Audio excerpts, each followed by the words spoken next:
It is 6 p.m. on Wednesday, December 10. We are starting the Pinole Traffic and Pedestrian Safety Committee meeting. And if the Chair, Dunham Sims, would like to lead us in the Pledge of Allegiance, please.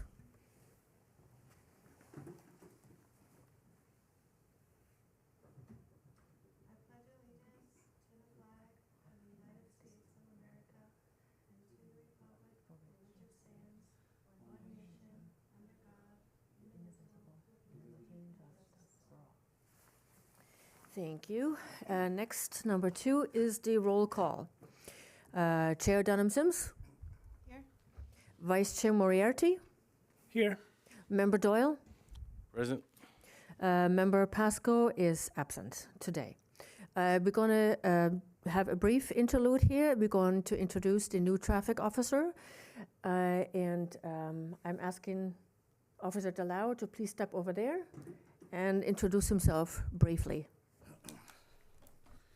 Hello, everybody. My name's Officer Frank Delau. Obviously with Pinole Police Department.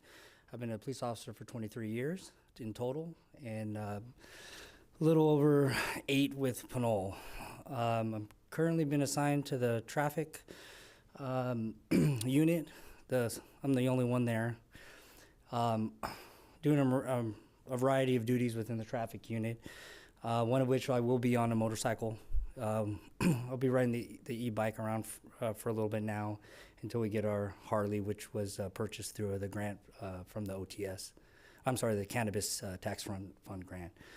But I'm excited to be a part of the TAPS committee and to assist in any way I can and be out in the public and meet everybody and to address some traffic needs. And if you have any questions, feel free to reach out to me at the PD. My information's online with the PD's website. So I'm excited to get to know each of one of you and to work with our community and yourselves in this committee. So thanks for having me. Thank you. We're really happy you're here. Thanks. Thank you, Officer Delau. Very happy to have you with us. Item 3, approval of minutes from the September 17, 2025 meeting. And do we have a motion? I make a motion to approve the minutes from September 17th, 2025. So heard. Do we have a second? Member Doyle, second. We're doing the roll call. To approve the minutes from September, Faith Dunham Sims? Yes. Ken Moriarty? Approve. Ben Doyle? Aye. All approved. Motion passes. We have number 4, committee member reports and communications. Anybody from the committee have any communications or reports they want to relay? Oh, Member Doyle. I'd like to request a follow-up from the West Contra Costa School District about the drop-off pickup situation at the middle school. I know we had requested feedback on the idea of maybe routing more traffic into the campus or something like that.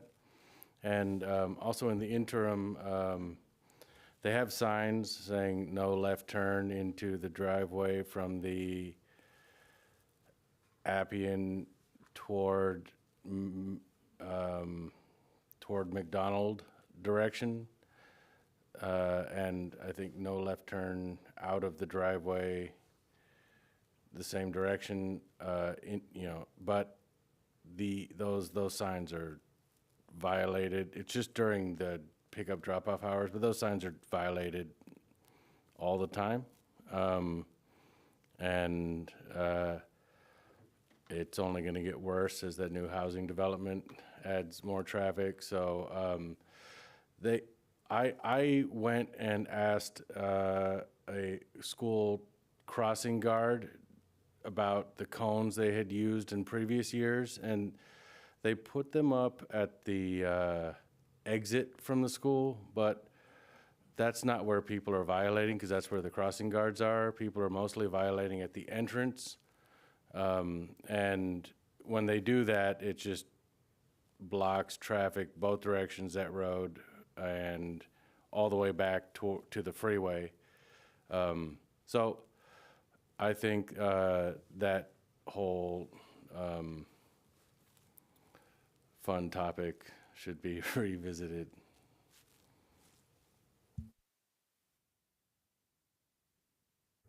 Thank you. Anybody else? Any announcements or also requests for future agenda items, which of course that is one, Member Doyle? Okay, thank you. So we are at item number 5, citizens to be heard for items not on the agenda. And we have a resident right here. Would you please step forward to that microphone?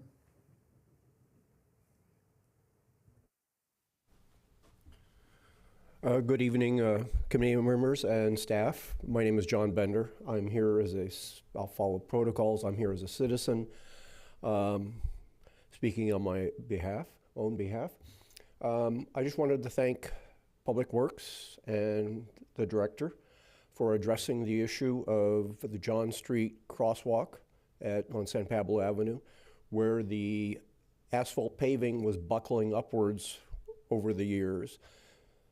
The issue was my neighbors and myself were enduring the large trucks coming through, especially the empty gravel trucks coming from Central West Concrete that would come flying through town, that section of Old Town, and hitting the pavement, which had buckled up like this, and there was extremely loud banging sounds all day long, from 4:30 in the morning until 6, 7, 8 o'clock at night, especially the large trucks. The paving, the redoing of the paving there has helped immensely. My neighbors concur, and we thank the staff. It's much appreciated. Personally, I appreciate not being woken at 4:30 a.m. in the morning. Again, thank you.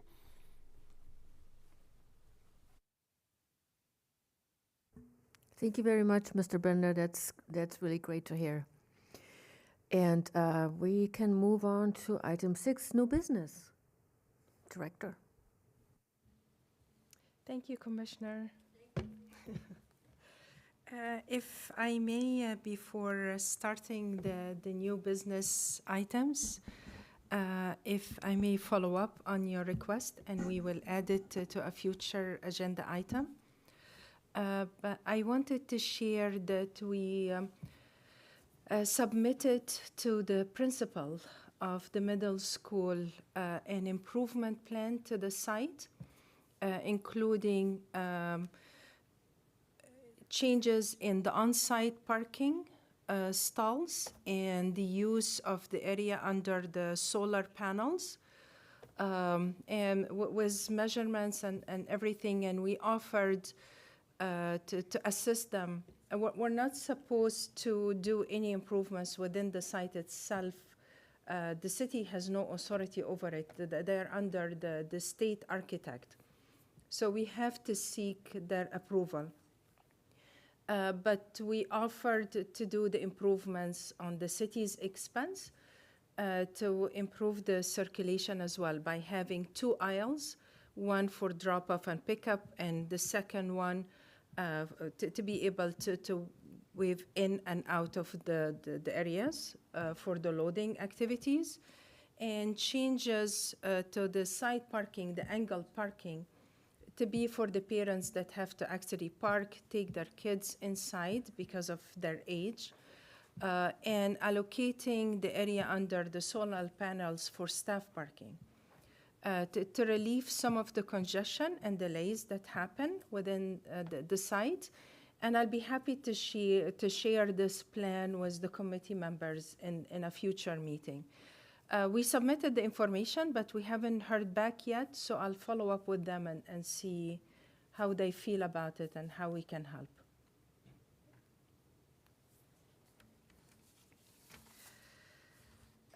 With regards to the new business, we shared as part of the agenda packet the zonal map for maintenance operations.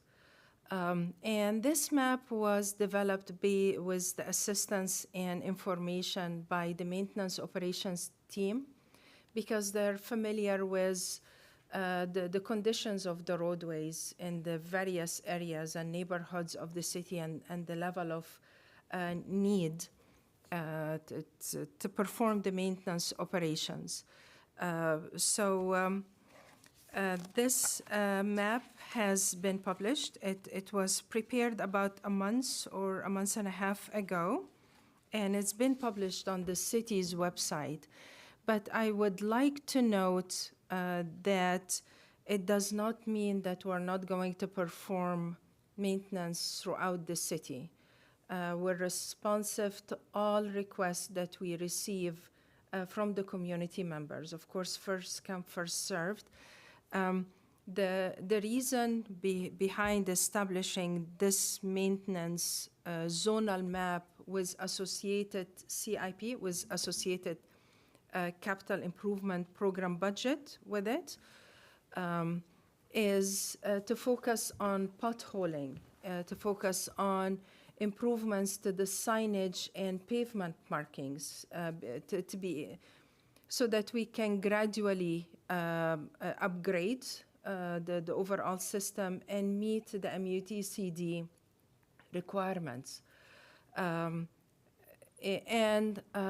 we will also handle minor electric upgrades, like if there are burned lamps or anything like that. The type of work that we can do in-house. If there are more significant issues with the street lights, then they would be tackled as a separate project. And I'll be happy to answer any questions that you may have. And the map is also shown on the screen.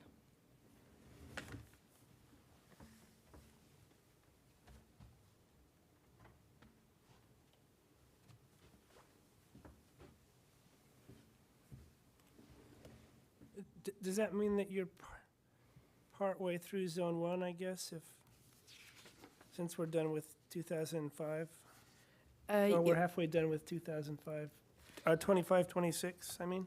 We are working on Zone 1, yes, and these are fiscal years. Yeah. So we have until the end of June of next year to complete all the work within Zone 1. And the sections identified in red, these are the assessment districts, the Pinole Valley Road assessment district to the north and south of I-80. And the one shown in blue, this is the new assessment district that will be considered by City Council on December 16th. For the Appian Village development projects.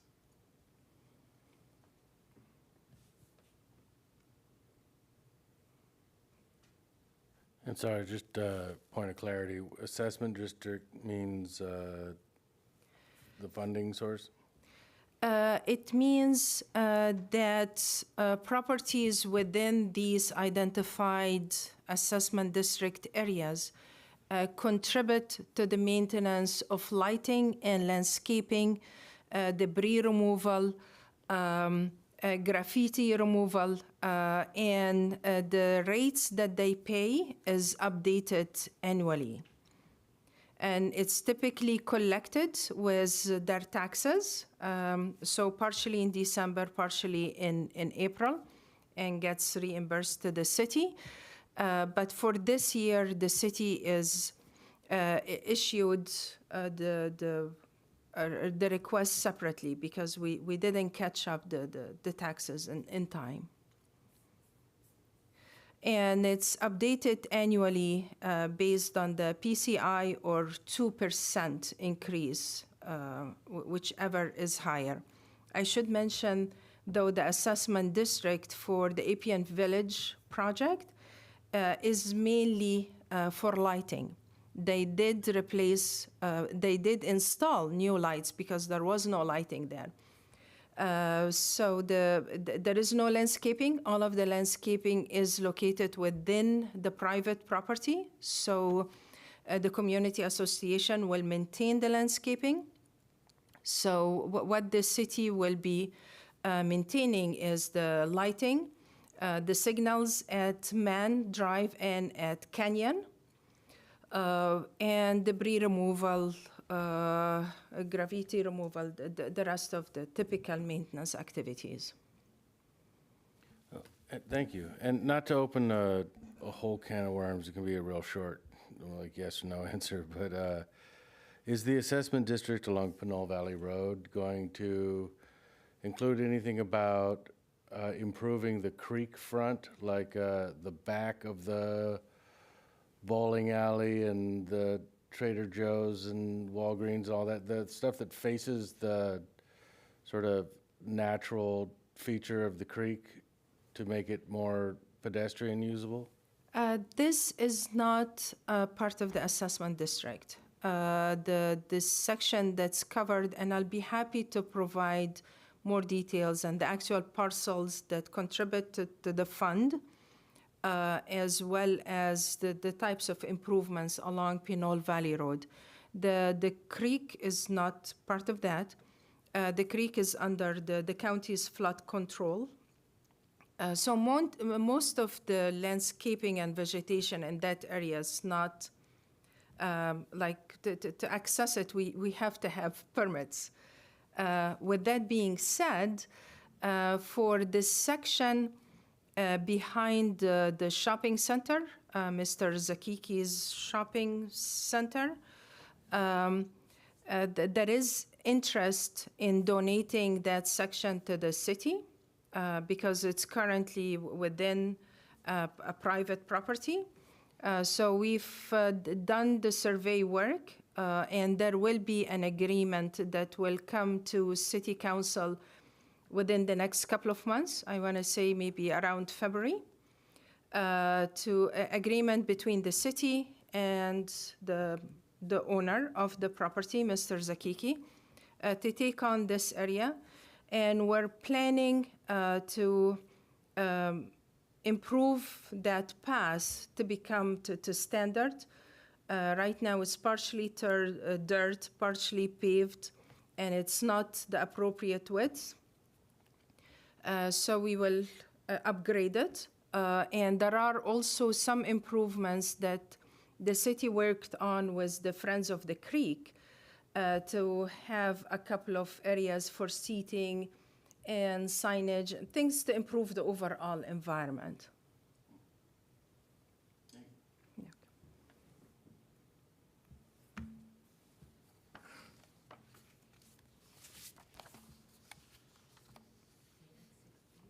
Yes, please.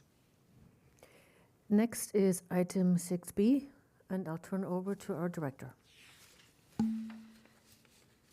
For item 6B, this is in a draft format, and we are hoping to have the opportunity for the community to discuss it and support it if you are in agreement. And the minutes will be shared as part of our funding application that the city staffs support these improvements. Again, if you are in agreement. And the TDA 3 funding request is $140,000 in addition to our local match. I'm sorry.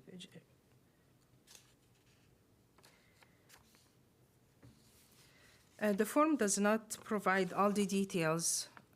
It's actually on page 7. It shows that the TDA request is $140,000. The local match is $25,000, with the total cost $165,000. And the improvements that would be included under this funding request is a new crosswalk across San Pablo Avenue at 5th Avenue.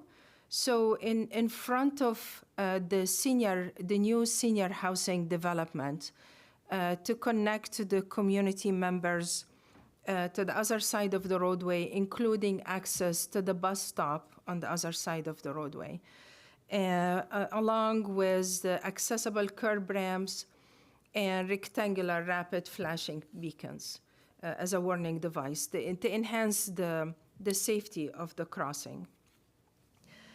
In addition to signage and marking improvements along San Pablo Avenue between 3rd and Adam Court, as well as adding an RRFB, a rectangular rapid flashing beacons, to the existing crossing on San Pablo Avenue. It's an offset intersection at Adam Court. That's what would be covered under the application. If you have any questions, I'll be happy to answer them. And I just had a couple of comments. One, I think it's great that you're applying for this TDA Article 3 grant, because the city has let this go some years and not taken advantage of it, and we've lost out. So I'm glad you're doing it. And I think it's a good use of money if we can get that grant. It's a strong grant. It's too bad that usually when a developer develops something like that, a city requires that they make certain improvements as part of the project. I wonder if this should have been done already by Vista Woods, but that's kind of water under the bridge now. So I'm glad to see it's happening. Yes, and ideally at that location, it could have possibly met warrants for a hawk signal rather than RFP, but hawk signals are quite expensive, and we wouldn't be able to request it under the TDA 3, which are typically smaller funding amounts. So the second best thing would be the RFP.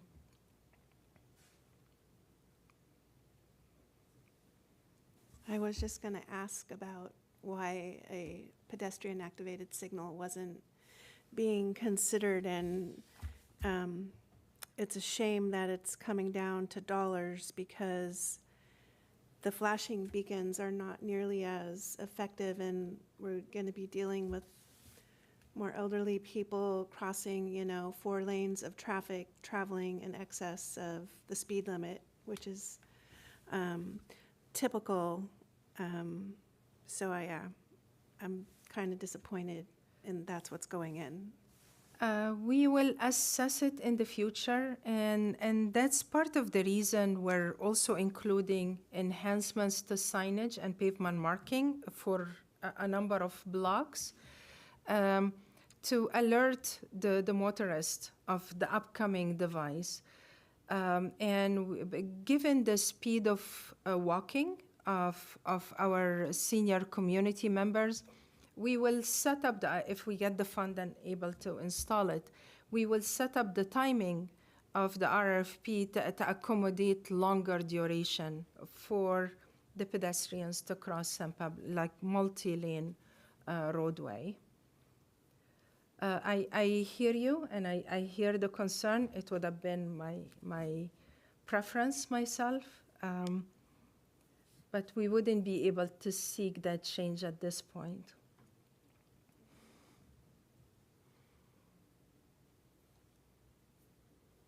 Just to clarify and make sure I understand, it's a pedestrian activated flashing beacon. And Faith, what you guys were involved in years ago was a pedestrian activated light that stopped the traffic, right? That's what you're talking about. That's what I'm Asking, saying yeah, is yeah, better, yeah. but we don't have one of those in Pinole. The RFP is considered a warning device. The hawk signal, it's still flashing beacons, but it requires motorists to stop with red, like 3 red lights flashing so that they would prepare for stopping, and then it gets to be solid, they have to stop. So it's a regulatory device versus a warning device.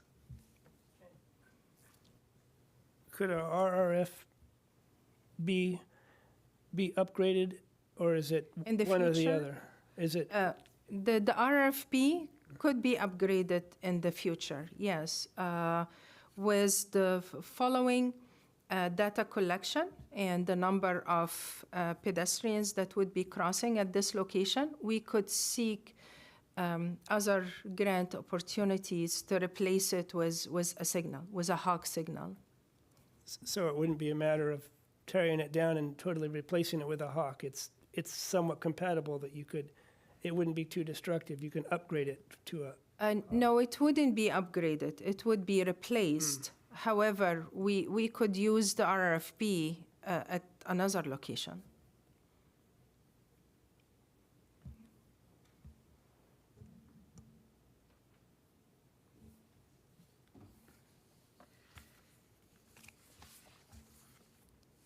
If I may ask you for your overall opinion, whether you would support this application so that we can proceed with it. And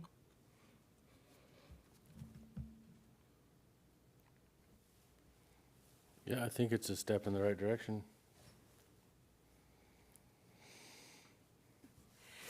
Yeah, I don't know how it all came about, but it seems like the person who built the new housing facility, like this should be like a shared expense that they would contribute to so that we could get optimum safety happening there. But it's true, that's better than just, you know, even a high visibility zebra crossing with nothing. The flashing beacon is better, and if you're going to be putting up the warning signs, you know, the problem is that unless it's regulatory, you know, it's a suggestion, and people don't, you know, they barely stop at a red signal these days. So I just, again, and it's across 4 lanes of, you know, rapidly moving traffic. It just is a little bit disappointing that a pedestrian activated signal of some sort, whether it's a hawk, a modified hawk, or whatever, is just not the standard. That, you know, if we're really looking to increase pedestrian safety and driver compliance, you know, that's what we need to do. But I'm glad something is an improvement. yes, and I should have also added, and now we don't have the numbers, by the way, to meet the warrants for the hawk signal, because everyone is afraid to cross, or they end up walking longer distance to get to a safe crossing. But after we have the RFP, we may be able to reach, with the after studies, we may be able to reach the numbers we're looking for. And if I may also add that the crossing at 3rd Avenue, this will be implemented before the end of the fiscal year using another state fund. That's already a capital project. That's under the design will be completed by the end of January, and the implementation will be done before the end of the fiscal year.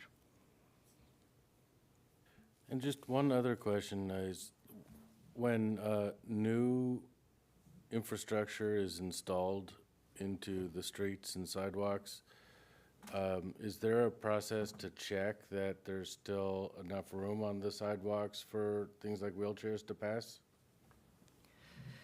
Yes, and San Pablo Avenue, though, has it's an older part of the community, and we have many locations today that don't meet current ADA compliance.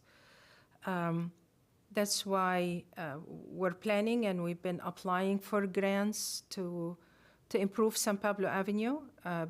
This is going to be a significant project, but it needs to be done at some point. Because utility poles, even signal controllers, there are obstructions that restrict the widths available for to the curb ramps or the widths of the sidewalk itself. So there are concerns that we're considering. We did get a grant under the county's umbrella. And the RFP, the request for proposal just ended, and we will be on the review committee for the proposals within the next couple of weeks to evaluate San Pablo Avenue, the whole length, through the city of Pinole and the unincorporated areas of the county. And through the study, all the improvements will be identified, not just for pedestrians, but also for cyclists. And the good thing about teaming with the county on this, and it's a state route, that in the future, we can also seek grants for the design of these improvements and for the construction.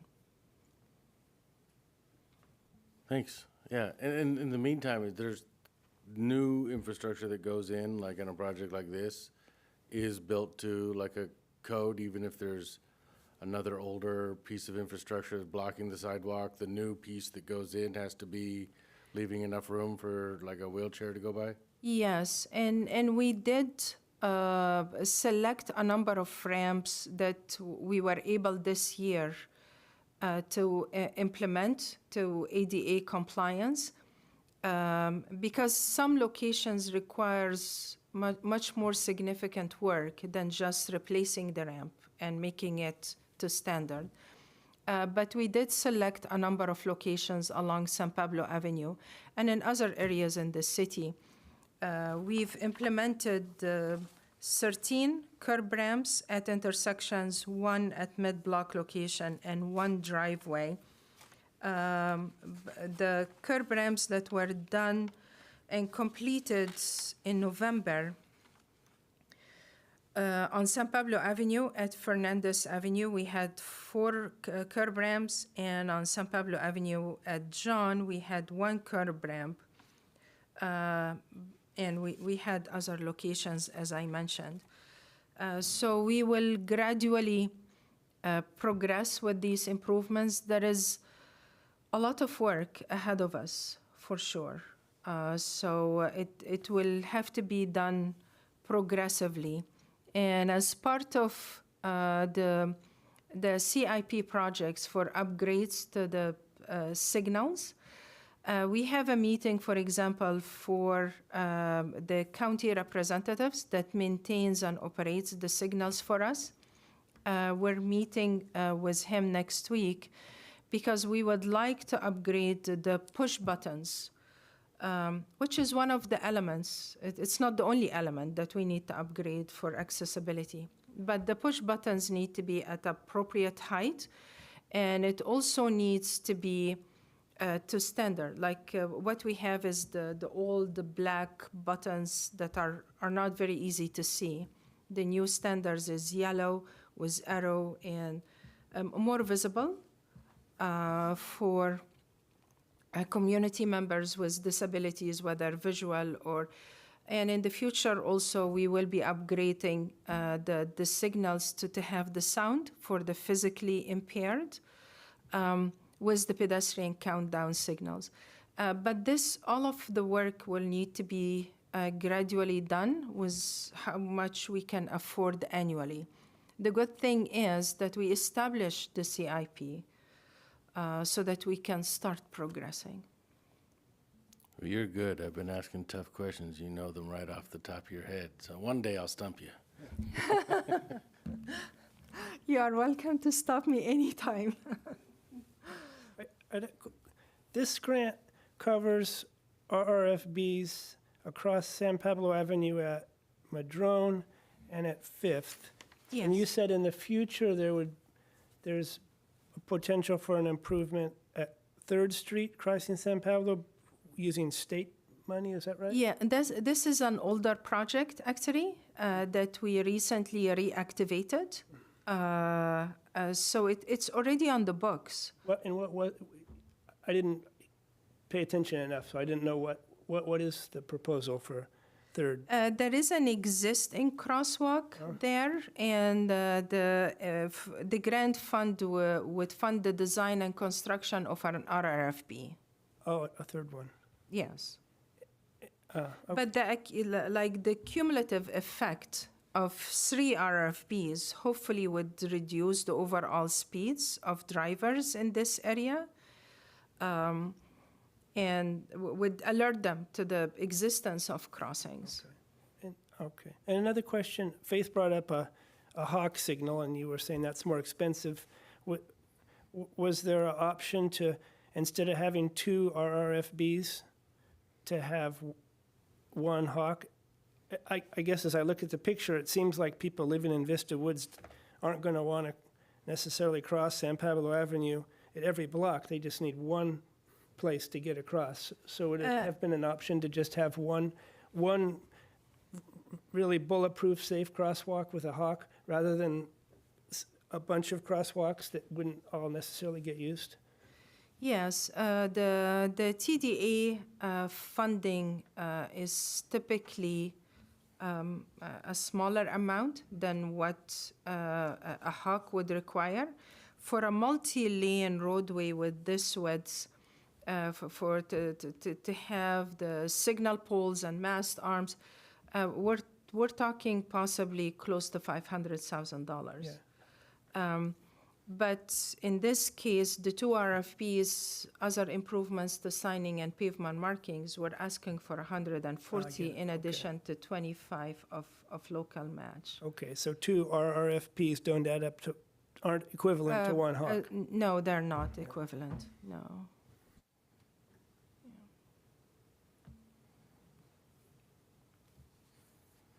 Any other questions?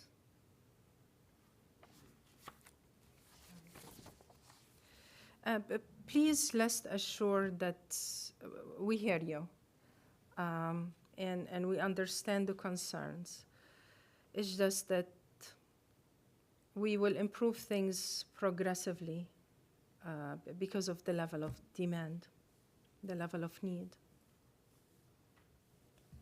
I had a kind of a tangential question. I guess we're all kind of recognizing that maybe the developer of Vista Woods should have been required to implement some of this stuff. And so we've ended up with a long period of time where Vista Woods is functioning and there's no safe way to cross the street. And now Pinole's playing catch up. What's the name of the development at the old Doctor's Hospital on Appian Way we were just talking about? The Appian Village? Yeah. What are some of the, do you know off the top of your head some of the improvements that developer was required to implement as far as the Yes. impact of their? Yes, I actually came at the tail end of that. And unfortunately, the senior housing, there wasn't a condition of approval for them to establish a crossing, a protected crossing. And at this point, it's not possible to go back and require them to do additional improvements. For the Appian Village project, they implemented street lighting along Appian and on Canyon along the frontage of the project.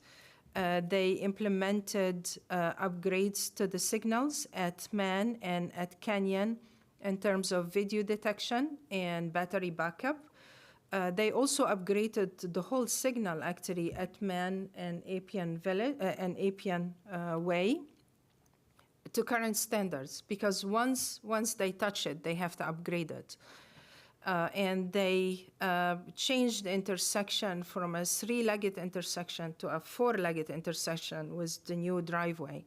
So they replaced all the poles, all the mast arms, the whole infrastructure of the signal. And we added on top of that the video detection and the battery backup. Sorry, just back to what you were saying before about the alphabet soup. Is the same true with the semaphore, the traffic light signal? Like the city can keep it and reuse it somewhere else on a future project? The old poles are actually housed in our courtyard, but we cannot actually use it in other projects because it's no longer, it doesn't meet the current standards. The new standards, the poles have a bigger diameter. It's a different types of poles and mast arms as well. It has to sustain the force of wind at 100 miles per hour. So it has different specs. Gotcha. Thanks. The street lights, however, but there was no street lights there. We could reuse them if they are in good shape. They did the typical improvements like water and sewer connections and stormwater connections.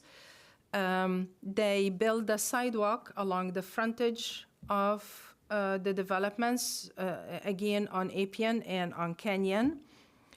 And they paved the roadway. They paved the whole width of Appian Way. Canyon was in good shape, but instead they also paved a section of Man Drive, and we changed the lane configurations to improve the operations of the signal. I guess the change in the upgrades to the signals improve pedestrian movement. Is there any improvements to bicycle movement in that area? Yes, we did establish the bicycle lanes. Okay, I didn't hear on Appian. Yes, yeah, I forgot to mention that. Okay, actually, I do have one question with regards to grant applications because we need to be more aggressive in pursuing grant funds. And there may be other applications that would come up between now and March. And I wanted to find out what's the best way to communicate and seek your signing of letters of support. Is there a preference? Are you comfortable with signing letters of support? And what's the best way? Can I just email them to you? Yeah.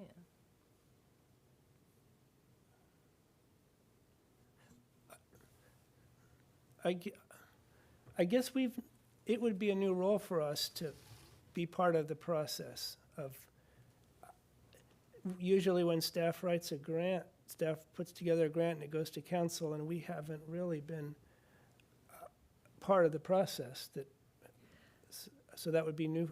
That doesn't answer your question, but it'd be a new role for us. So you did not sign letters of support for grant applications in the past? No. Oh, okay. We don't Would you be- necessarily want to walk away from the opportunity to play a role in that, though. So I would say that would be, maybe, just speaking for myself, that'd be welcome.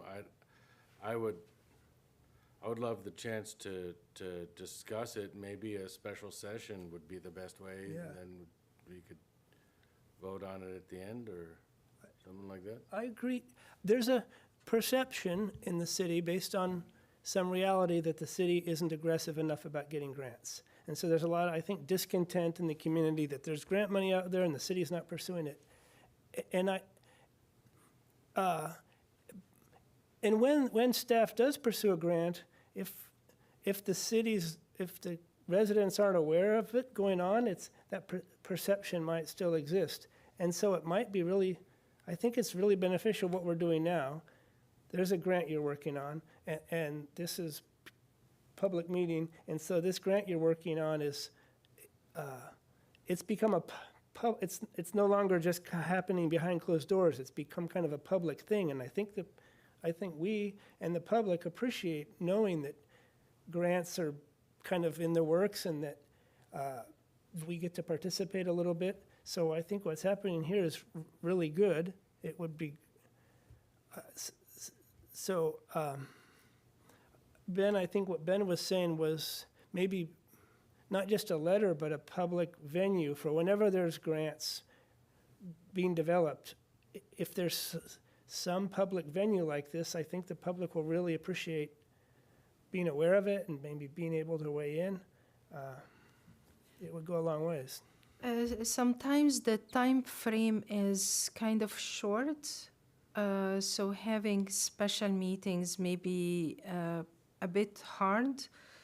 We haven't filled the vacancies yet. With that being said, we'll try our best. We'll try to communicate early enough and hold special meetings to. Yeah, and I think it's not so I would much hate about... to disappoint the public though, because nowadays it's very competitive. Yeah. So we have to apply for, let's say, 5 to get one. Yeah. I wouldn't want us to be a bottleneck, and I don't know if our approval is so important, but I think to have some visibility for the public, a chance for the public to be aware of grants would be tremendously valuable and appreciated. I understand. So maybe this isn't the venue. Maybe if you can't get this group together, maybe at a council meeting, if there could be there's always, not always time, but a short presentation on, here's a grant that's in the Yes. pipeline or something like that. I People would like to understand know. what you're trying to, yes, I understand. I mean, save all that, for me, yeah, an email would be fine with the option to, I'm an educated man, but I tend to have problems with printers sometimes at home, and so with the option to come to the city and sign one here too would be great. Okay, sounds good. We have a hand up. May I have that person enter? Yeah, we haven't finished the Okay. conversation about the items. Is it okay if we listen to the public? Or do you have other comments? Okay, please.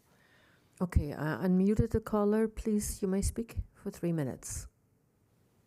Thank you. It won't take a full 3 minutes. My name is Raphael Ness. I'm a resident of Pinole, and I'm calling to say that I think for this grant in particular, one of the check boxes on the grant itself asked for the opinion of TAPS or a committee like TAPS.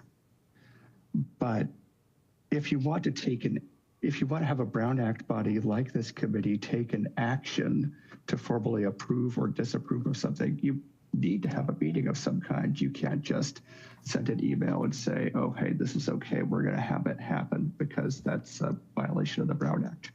Just wanted to bring that up. Thank you. That Thank you. is correct. That's why we agendized this particular item. But most grant applications, they only, and it's optional, they only require, or it could help us in the scoring when we include the letters of support. And to have letters of support, it doesn't require a quorum. It doesn't require a meeting for the chair or another committee members to sign a letter of support.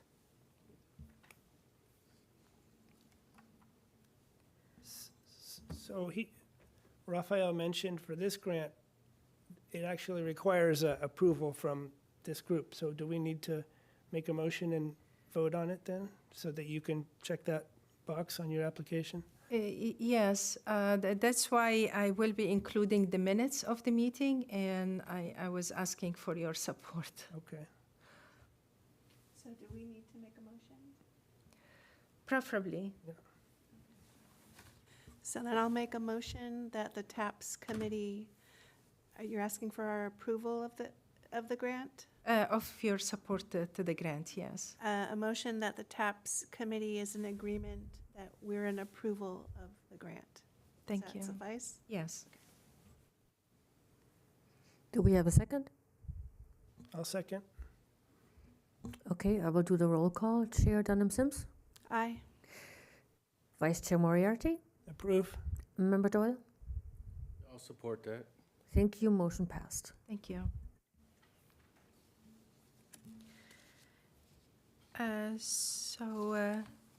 Yes. We are at item 6C, and I'd like to ask our PCTV team to please pull up item 6C, the slide. Thank you very much. Those are actually just photos. The project was completed last month. As I mentioned, we implemented 13 curb ramps at intersections. And these namely are at the intersections of San Pablo Avenue and Fernandez Avenue. We had 4 curb ramps. At the intersection of Tennant Avenue and Park Street, we had 3.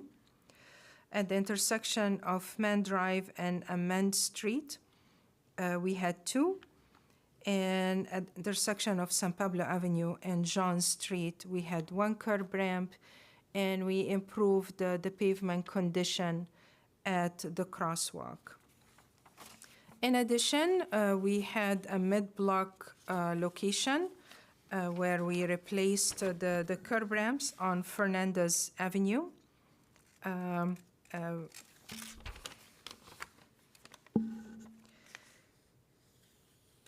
It's an address here, so it's hard to relate. It's at 2395 San Pablo Avenue.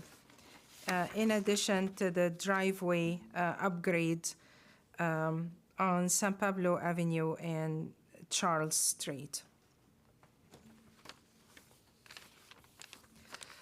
In the future, we recently prepared a database of the curb ramps that have been implemented since 2022, because prior to that, we couldn't find significant records.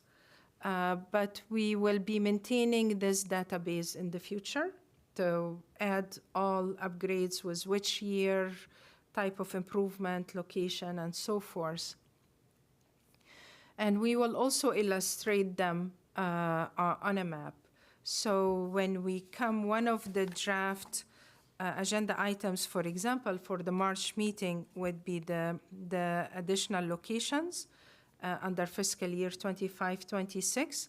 We will show these locations on a map with more details.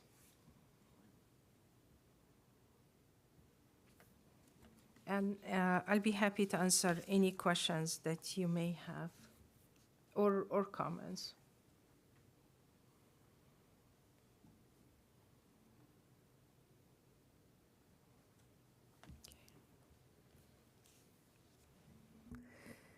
Next is item 7, old business. And 7A is for the residents to note that you may report any issues within the Caltrans right-of-way at their website, or you may call us and then we report them to Caltrans. Item B, for reporting issues within the City of Pinole's right-of-way, please visit either our website or the mobile app if you have it and report a problem. You may also just email us at pwservicerequests@pinole.gov. And we're at number 8, which notes down the contacts for reporting traffic and pedestrian safety issues and gives our TAPS committee contacts for everyone. Please feel free to email them at any time.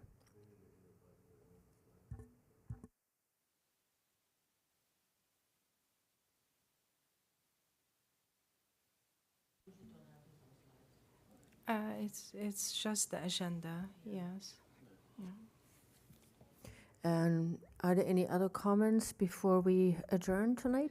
Actually, with regards to item number 9, we've shown the draft items, but we welcome any additional items that you would like to discuss in the next meeting, if it would be possible. And we will follow up with an email probably in February, asking for any additional items that we can review and add to the agenda, probably to receive them by the end of February, so that we can have enough time to address them.